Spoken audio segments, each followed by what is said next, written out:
はい、ようこそいらっしゃいました。心のサプリ、キモトークです。今日はね、親子関係にまつわる問題について、ちょっと取り上げていきます。結構ね、日々いただく相談の中でも、子供とうまくいかないんですっていう親御さんからの相談も受けるし、で親とうまくいかないんですっていうお子さんサイドからの相談も受けます。で、これね、親子関係の問題って、これね、切っては切れない関係でしょ、親って。ね、だって血がつながってるわけだから一生関わる人間関係なわけですよ。ね、だから非常に根が深い。でこれね、この問題は親の立場から見るのと子供の立場から見るのとによって一つの問題の見え方が非常に変わってくるっていうこともあるので、なので今日はね、とりあえず手始めとして子供の側から見た親子関係、そこに限定してちょっとメッセージをね発信していきたいと思うんですけれども、ね、また今度親御さんからの目線についからのこの問題の見え方についてはまた後日やります。今日は子供からの視点についてやりますね。で子供にとって親からの評価っていうのはね、非常に大きいんですよね。子供として自分の人格形成の上において、また自分自身の価値というものをね、もう子供ながらに把握していく上で、親からの価値基準というか、親からかけられた期待みたいなものが非常に大人になってからも影響を発するっていうのがね、結構あるんですよ。で、なんでかっていうとね、やっぱり、人間って特に親の保護下で生活をする期間というのは非常に長いじゃないですか。ね。野生動物も巣立って自分で餌を取って、ね、生活ができるようになると、一人前の動物ということになるんだろうけど、人間がね、例えばその餌を取って、そうだね、生活をする、それ独り立ちを、例えばそうだな、家を出て、ね、就職をして初給料をもらって、ね、自分で生計を立ててっていうのが、巣立ちだとするとね、その巣立ちまでかかる期間っていうのが普通の動物なんかと比べて人間の場合は長いわけですよ。ね、18年20年それぐらいかかるわけね。もっとかかる場合もあるよね。だって大学まで行ったらね、そう考えるとね、親の影響下、親の庇護下において生活をする期間が非常に長いので、そうするとね、そこで親からかけられる期待に応えられるかどうかとか、親からこう生きてほしいみたいなね、こういうなんて言うんでしょうかね、親からのプレッシャーみたいなものをどう受けていくかとか、それがうまくいってる部分にはいいんだけれども、ここにね、なんて言うんでしょうかね、衝突があったりとか、何か齟齬が生まれたりすると、そういったのってね、結構後々まで、人格形成の上にね、影響を及ぼす場合があるんですよ。で子供にとっての親っていうのは人生で初めて出会う人だしね、そういった意味で非常に、影響が無視できないような状況になるんだけれども、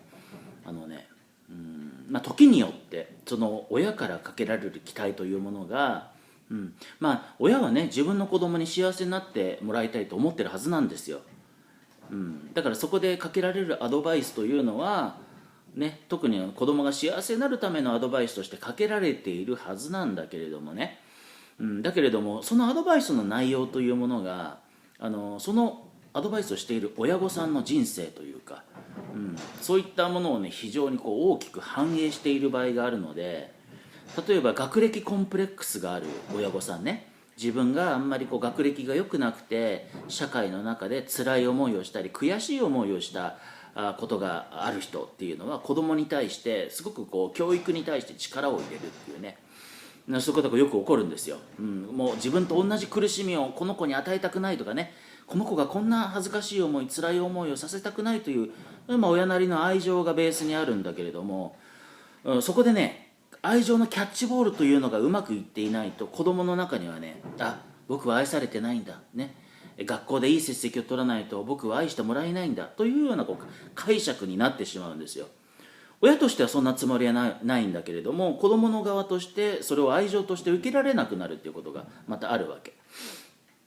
で、また中にはね、本当にゴミのような親もいるんですよ。本当に言葉選ばずに言うと、本当ね、クズのような親もいっぱいいます、世の中にはね。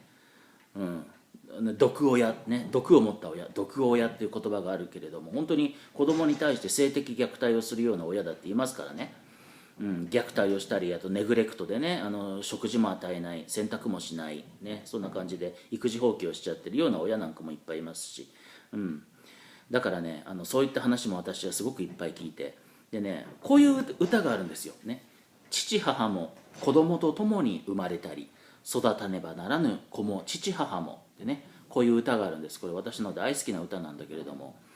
親というのは子供に対してある種なんかこう絶対的な存在感を有しているけれども、親っていうのはね、何もね、完璧な生き物ではない、完璧な人間ではないんですよ。なぜなら親ってね、君たちが生まれた瞬間に親になるわけね。どういうことかっていうと、君たちが生まれたことによってね、彼らは親になれたわけですよ。ということは、君の年齢とね、親としてのその親御さんの経験の年齢っていうのは全く一緒なわけ。それまでは一人の人間でいたものが人間の親になる。ね、親になる。君が生まれなければ親になれてないわけだから。でそう考えるとね、君の年齢が今いくつかわからないけれども、親御さんの親としての年齢も君と一緒なわけだから、初めての子供であったりとか、まだ親の年齢が若かったりなんかしてね、それこそ、最初から子育てのプロなんていう親はいないから、トライアンドエラーを繰り返してね、時には失敗をすることもある、子育ての上で失敗をすることもあるし、ね、でうまくいくこともあるしということを、日々の生活の中でこう行っていくわけだけれども、こういうね例があってね、あるお母さん、このお母さんはね、さっきも言ったように学歴に対して非常にコンプレックスがある人で、それでね、ご主人と結婚してから2人でレストランをオープンしてね、それを切り盛りするようになったんですよ。でね、新しくお店をオープンしてしばらくして、子供さんが生まれて、違うな、子供が生まれてからオープンしたのかな、独立したんだ。そうだ。それでね、子供さんが生まれてから独立をして、でね、まだね子供さんがちっちゃかったわけ。上のお子さんがちっちゃくて、ただその時はまだお店が軌道に乗っていなくて、非常にね仕事が忙しかった。だからね、あんまりね子供に対して、いろいろあっちへ連れて行ったりこっちへ連れて行ったりということで時間をかけてあげることができなかった。でね、このお母さんはやっぱり自分の学歴に対するコンプレックスがあったりとかして、私がこういうふうにあんまり関わってあげられないから、この子の成績が落ちるのは困るね、この子にはしっかりとしたちゃんと学力を身につけてほしいということで塾に行かせたりとか、あとね学校の成績とかね、テストの成績なんかを非常にこう厳しくチェックをして、勉強しなさいっていうことをね、上のお姉ちゃんにはやったわけ。でね、そんな感じで、その上のお姉ちゃんっていうのはね、こう結構成績が良かったのね。でね、今度ね下にねまたもう一人娘さんが生まれたんですよ。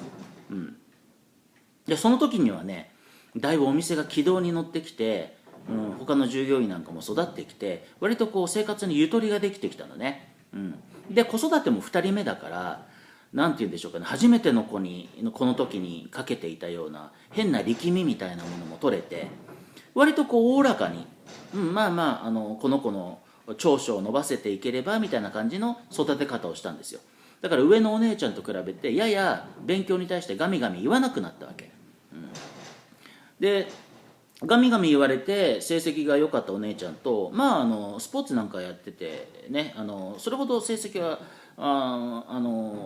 ずば抜けて良かったわけじゃないんだけれども、そういう妹さんがいて、でこの上のお姉ちゃんと下の妹さんね、この両方ともがね、親御さんに対してどういうイメージを持ってるか、特にお母さんに対してどういうイメージを持ってるかというと、これね、2人とも愛されていないっていうねイメージを持ってるんですよ。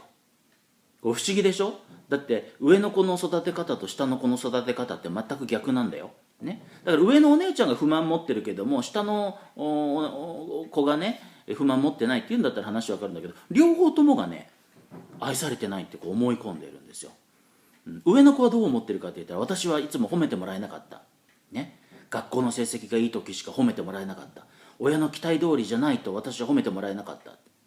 お母さんは私の成績のことしか見てないっていうことで、私は愛されてないんだと思い込んでるし、で下の子はね、私は親から勉強しろとか一切言われなかった、私全然期待されてないんだ、お姉ちゃんにはあんな風に頑張れ頑張れって言ってたのに、私は最初から期待されてない、私は愛されてないんだってね、こういうふうに下の子は思ってるんですよ。でこれ不思議だなと思ってね、やっぱりその子その子によってこの一つの問題の見え方ってやっぱり異なってくるんだな、親子関係って根が深いなと思ったのがね、この例なんですよ。でもしね、このお母さんがもっと愛情の伝え方が巧みであれば、おそらく子供さんたちってこういう寂しい思いってしてないと思うんですよ。さっきも言ったように、結構この親から与えられるアドバイスっていうのは親自身の願望であるとか、親自身の抱えているトラウマね、同じ苦しみを子供に与えたくないというような過度な思い入れみたいなものが反映されてしまうので、時にね、こう愛情のキャッチボールの中でとんでもないところに放られたようなボールをキャッチできる子供もいるしね、愛情をこうキャッチするのが上手な子供っていうのは、親がねこうやって私にガミガミ言うのも愛情なんだって感じでキャッチできる子もいるし、で中にはね、こうど真ん中にこうね、可愛い可愛いって放られているど真ん中に来たボールもキャッチできない子供いるんですよ。ポロって取りこぼしちゃってね、私は期待されてないとか、なんかこういいよいいよって放任されたね、親は私にあんまりそんな風な執着がないんだとかね、そんな風な感じで勘違いしてしまう子がいる。これはなんでこういう勘違いが起こるかっていうと、基本的な部分で愛されているっていう実感を得られてないからなんだろうね。愛されているっていう実感があれば、そ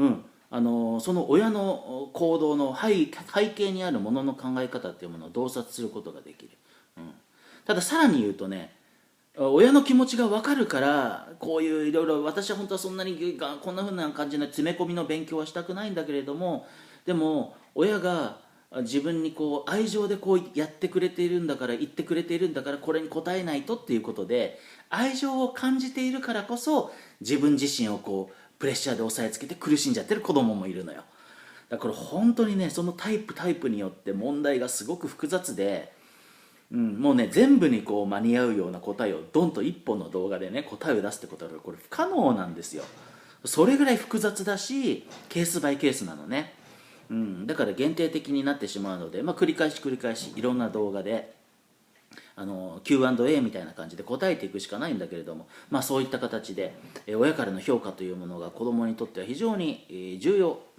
なこう影響力を発するっていうことね。でね、親にこう認めてもらってないとか、親からこうけなされたりなんかしてね、それで自分というのは価値のない存在なんだって思い込んじゃっている子たちも結構多いんだけれども、そんなのね気にしなくていい。さっきも言ったように、親っていうのは完璧な存在じゃないからね、親が君たちにかけている評価というのも、これは親の主観によるものね。だからね、自分は価値のない存在なんだとかね、親の期待に応えられなかったから自分はダメな子なんだというような形で、もし自分自身のことを非常にこう否定してしまっているお友達がね、この動画の中に動画を見ている人たちの中にいたら、そんなことはないから、君自身の価値というものをちゃんとね表現する機会というのはこれから君の人生の中でいっぱい訪れるからね。だから君自身の評価を低く見積もらないでほしい。自分でね、自分自身のことを価値のない存在だなんてね決してね思わないでほしいと思います。でね、自分の価値っていうのはね、自分自身でね気づいていくしかないんだよ。